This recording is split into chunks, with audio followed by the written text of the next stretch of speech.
Good evening বন্ধু, তোমাদের সবাইকে। এখন বাজে ঘড়িতে পুরো 4:35, তাই গুড ইভিনিং বললাম। আর এখন আমি দেখো সমস্ত কাজ সেরে একদম রেডি হয়ে গেছি। এখন বেরোচ্ছি, একটু যাব বাপের বাড়ি। ওখান থেকে তোমাদের সঙ্গে অনেক কিছু আজকে শেয়ার করে, অনেক নতুন নতুন ভালো ভালো জিনিস দেখাবো। তোমরা পুরো ভিডিওটা স্কিপ না করে দেখবে, আশা করি সবার ভালো লাগবে। ঠিক আছে, তাহলে চলো, এখন রেডি হয়ে গেছি। রিক যাবে আমার সঙ্গে, রিকে জিমে যাবে, ওকে জিমের ক্লাসে নামিয়ে দিয়ে তারপর আমি বেরিয়ে যাব। ওর আবার জিম ছুটি হলো, ওখান থেকে ও আবার গাড়ি ধরে বেরিয়ে যাবে, ওখানে চলে যাবে আমার কাছে। তারপরে একসঙ্গে সব ঘুরে ঠুরে আবার বাড়ি চলে আসবো আমরা। তাহলে চলো পুরো ভিডিওটা দেখতে থাকো, কেমন? এই যে ম্যাডাম, দীপালি ম্যাডাম, চা বিস্কুট খাচ্ছেন? খান। এই দেখো, এই হলো আমাদের মিষ্টি সোনা, তাই তো? আর ওই যে আমাদের নীলু, চলো ভাই নীলু। এই যে মা বসে আছে, মা চা খাও। এই যে ভাইয়ের বউ চা দিল করে, চা বিস্কুট। তা এই দীপালি দি হলো, দীপালি দি একটু বল কিছু। একটা টাইমে এই দিদি ছিল আমাদের বাড়ির সব, তাই তো? এই দিদি আমাদের মানে মানুষ করেছে বলা চলে। তা আজকে অনেক দিন পর বাড়িতে আসতে গিয়ে দিদির সঙ্গে রাস্তায় দেখা হলো, তাই দিদিকে আমি নিয়ে আসলাম বাড়িতে। মায়ের কথা জিজ্ঞেস করলাম যে তাহলে চল মায়ের সঙ্গে দেখা করবি।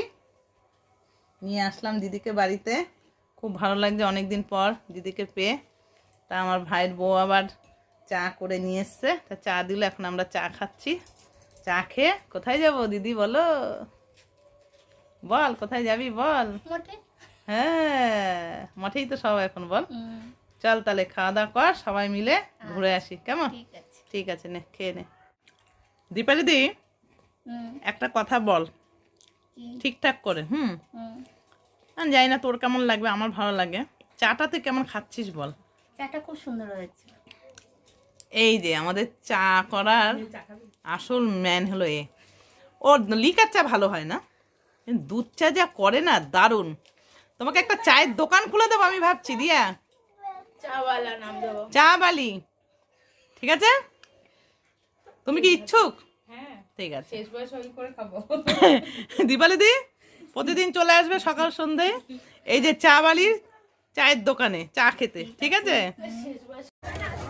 সব মোমো খাচ্ছে এখানে, মোমোর দোকানে। মেলায় ঢুকেছি আমরা, ঢুকতেই সব খিদে পেয়ে গেছে, আর সব মোমো খাওয়া চলছে। আমার দাদার ছেলে, ওই যে আমার রিক, আমার ভাইয়ের মেয়ে, এই যে ভাইয়ের বউ ব্যস্ত আছে এখন ফোনে। ঠিক আছে, চলো মোমো খাওয়া হলে ভেতরে যাব।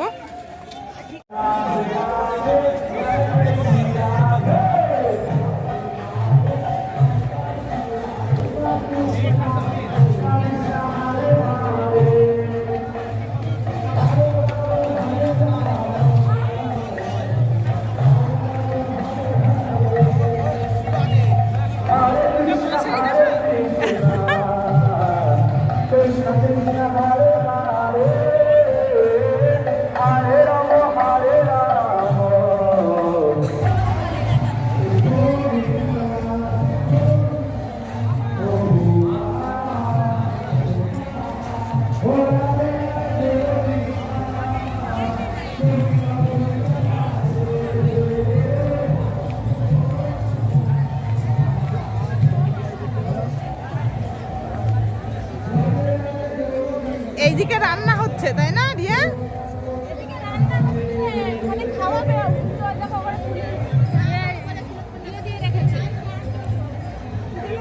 ব্যারিকেড। ও আচ্ছা আচ্ছা, এখানেও কত লোক রয়েছে দেখো, সব ভক্তরা এসছে, তাই না, বাইরে থেকে। সবই শিষ্য এখানকার মন্দিরের।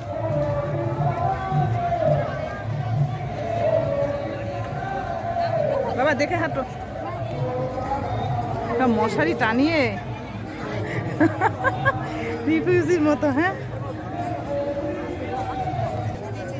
এই যে জায়গাটা দেখতে পাচ্ছ, এখানে সব ভক্তদের প্রসাদ খাওয়াবে বসিয়ে, সব ঘেরা চারিদিক।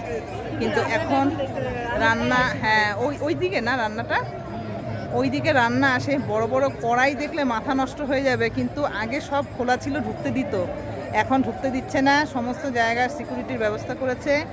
আর এখন কি হয়েছে, সিস্টেম করেছে, কুপন সিস্টেম প্রসাদের জন্য, যারা সেই একটা প্যাকেজ সিস্টেম হয়েছে এই কদিনের। ঠিক আছে, যারা এই কুপন কেটেছে টাকা দিয়ে তাদেরই একমাত্র ভেতরে ঢুকিয়ে প্রসাদ দেবে, তার বাইরে আর কাউকে এখন দিচ্ছে না। দিচ্ছে লোকাল লোকদের দেবে প্রসাদ, যারা টিকিট কেটেছে তাদের আগে দেবে, তাদের প্রসাদ পাওয়া হলে তারপর লোকাল, তাই না?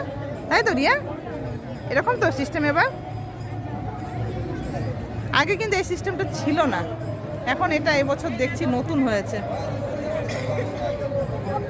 হ্যাঁ বলো বাবা, ভাল লাগছে না? চলো এখন আমরা বাড়ি ফিরছি, মন্দির ঘুরে বাড়িতে দেখা করে তারপরে এখন ফিরে যাচ্ছি বাড়িতে। চলে এসেছি বাড়িতে মঠের থেকে ঘুরে, তো মঠ মন্দির পরিক্রমা দর্শন হলো, তোমাদেরও সবটা করালাম। তা আমার এই দোল উপলক্ষে এই যে মঠে ঘোরা, ঠাকুর মন্দিরে ঘোরা আর এই এত আনন্দ কীর্তন, এই ভিডিওটা তোমাদের কেমন লাগলো অবশ্যই একটা বন্ধুরা কমেন্ট করে জানিও। ভালো লাগলে একটা লাইক করে দিও, আর চ্যানেলটা যারা এখনও সাবস্ক্রাইব করোনি তারা আমার চ্যানেলটাকে সাবস্ক্রাইব করে একটু সাপোর্ট করো, ঠিক আছে? তাহলে চলো আজকের ভিডিওটা এখানেই শেষ করলাম। সবাই খুব ভালো থেকো, সুস্থ থেকো, সাবধানে থেকো। আবার আসবেন একটা নতুন ভিডিওর সাথে, কেমন? এখন বাজে কটা জানো? রাত বাজে 9:30। পিছুনি ভাত বসিয়েছে, তা এখন আমি গিয়ে ভাতটা দেখে নামাবো, রুটি করব। তো চলো আজকের মতো সবাইকে টাটা, গুড নাইট।